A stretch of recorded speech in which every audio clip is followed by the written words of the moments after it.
यार कुछ वर्ष पहले फ्रांस में भूखे लोग, नंगे लोग और विवश प्रकार से दिखने वाले लोग घुसे और फ्रांस की जो सरकार थी वो उन बेबसी को देख करके, उन भूखे नंगे भिखमंगे लोगों को देख करके फ्रांस के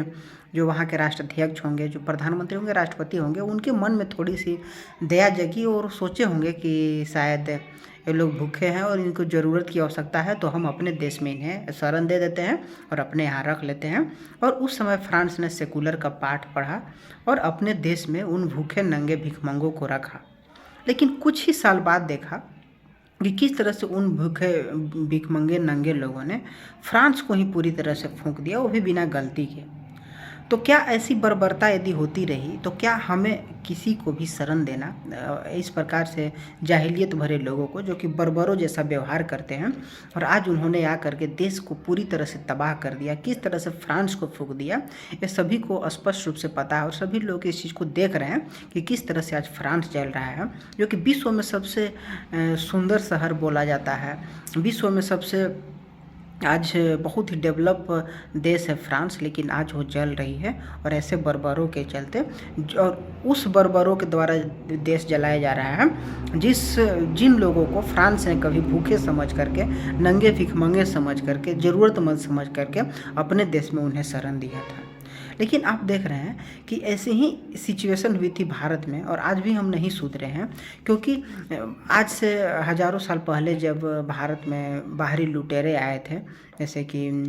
अलाउद्दीन खिलजी वगैरह, आप देखे थे कि किस तरह से हमारे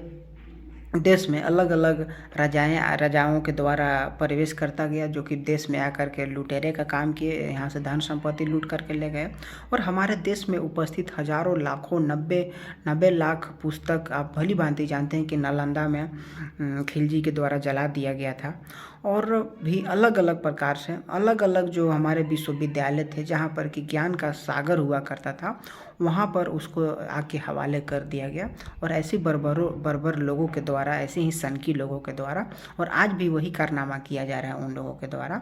और आज भी फ्रांस में आपने देखा कि किस तरह से पुस्तकालय में आग लगा दी गई, जो कि आज जल रही है। तो सोचिए कि क्या ऐसा जो बार बार ऐसा किया जा रहा है उन बर्बर लोगों के द्वारा, कहीं पर भी जा कर के